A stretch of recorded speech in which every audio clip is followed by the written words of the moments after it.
Oi, oi, sejam bem-vindos ao canal Reticente, eu sou o tio Douglas e nesse vídeo nós vamos falar de Laranja Mecânica, do Anthony Burgess. Esse é o quarto livro do cronograma de leitura de fevereiro e ele vai trazer uma distopia bizarra. É um dos livros mais difíceis de ler por causa de uma questão técnica que eu vou explicar daqui a pouquinho, mas ele é dividido em 3 partes e em 21 capítulos. Cada parte tem 7 capítulos e esse 21 tem uma relação com a maturidade, né, com os 21 anos de idade. O autor ele diz isso. Bom, narrado na primeira pessoa, o Alex, que é o protagonista da história, ele é quem conta a história pra gente e ele nos torna um pouco cúmplices de todos os seus delitos ali, porque ele nos trata como amigos ou companheiros ou próximos ali. Então a gente meio que é convidado a participar da história. E aí aqui a gente vai ter muitos gatilhos, eu vou falar um pouquinho sobre eles daqui a pouquinho, mas o Alex aqui, ele tem 3 amigos, né, que fazem parte ali da gangue dele, né? Esses amigos, né, junto com ele, cometem diferentes atos de violência, né, de agressão, roubo, furto.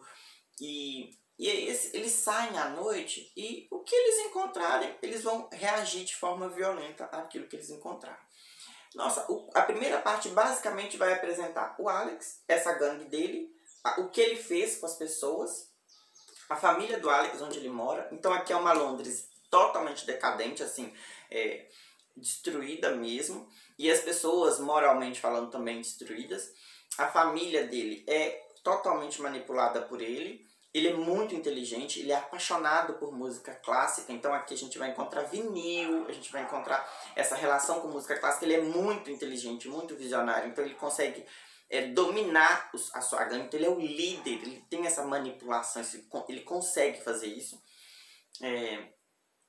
Aí na primeira parte basicamente é isso. Na segunda parte vai vir as consequências da primeira parte, né? Vão ser as consequências do que ele aprontou na primeira parte. Então ele vai ser preso na segunda parte, ele vai ser condenado na segunda parte aqui, porque ele acidentalmente mata uma das pessoas que ele tenta roubar na primeira parte. Então e aí o Estado vai propor para ele um tratamento, que basicamente é isso que a capa mostra aqui, ó, né?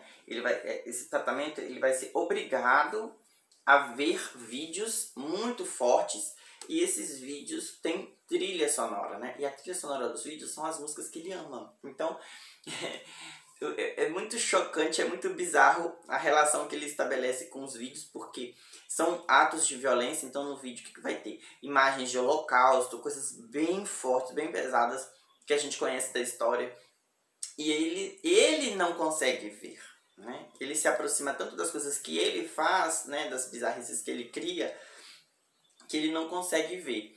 Ele fica muito mal após o tratamento, né? O tratamento, entre aspas, funciona para o governo, porque depois disso ele não consegue mais cometer atos de violência, né? Quando ele se submete a algum tipo de violência, ele fica com náusea, ele passa mal, literalmente. Então mesmo as músicas, se ele escuta uma música que ele remete aos vídeos, ele passa mal. E aí no final da segunda parte acontece de ele pular de uma janela de um prédio.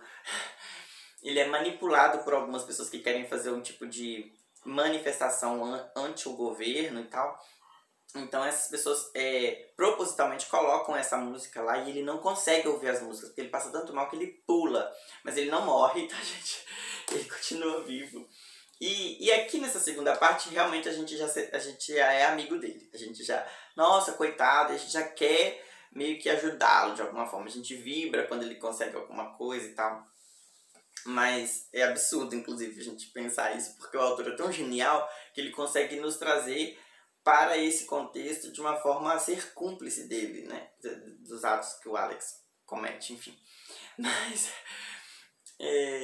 aí na terceira parte ele consegue essa visibilidade, porque ele não morre, mas ele cai na calçada quase morto, enfim, ele se destrói todo lá.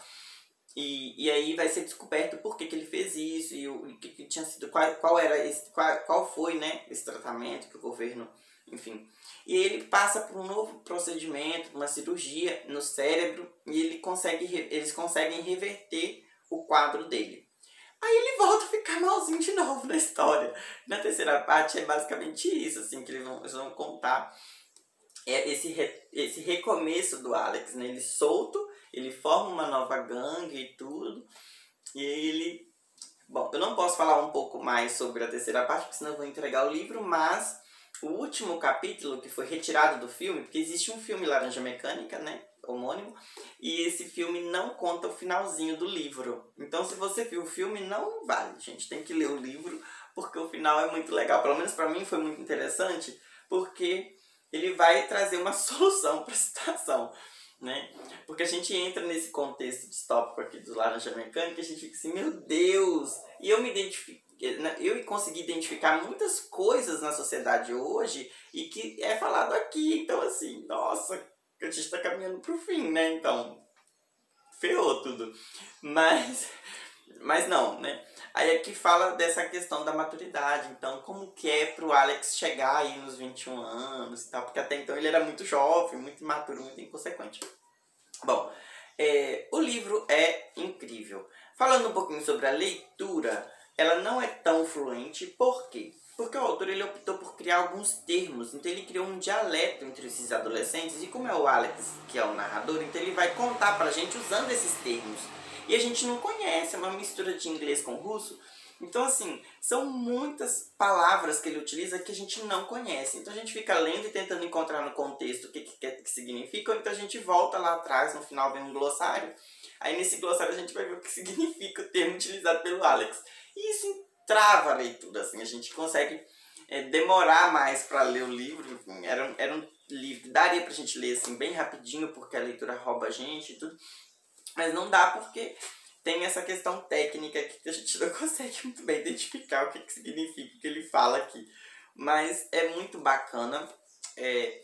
Essa distopia, pela forma como ela foi organizada, os personagens deles vão se encontrando depois, na segunda parte, porque no começo você vê muitas coisas e não entende muito porquê e não vê sentido para aquilo. Mas na segunda e na terceira parte você vai encontrar de novo essas pessoas. Então cada pessoinha que você vê aqui no comecinho, na primeira parte, você tem que dar importância para ela, porque ela vai voltar. E aí isso vai voltar como uma bola de neve pro Alex, né? Então assim... É muito interessante, leia, mesmo tendo essa dificuldade, porque no começo, gente, eu tive vontade várias vezes de abandonar esse livro, porque eu tive preguiça de ficar toda hora voltando no glossário, e eu ficava me perguntando por que esse autor fez isso. Que chatice, ficar voltando para ter que entender o que ele tá querendo dizer, sabe? E não tem nada a ver, as palavras utilizadas aqui, é coisa tipo absurda mesmo, bem bizarra. E a intenção dele era essa, chocar até nisso. Então ele conseguiu, assim, irritar e incomodar profundamente. Mas, no fim, pela história, pela narrativa, vale muito a pena. Traz ensinamento. Falei, se você tem sensibilidade em relação aos gatilhos, aqui tem gatilho para estupro, então, nossa, gente, não leia. Não leia se você tem sensibilidade.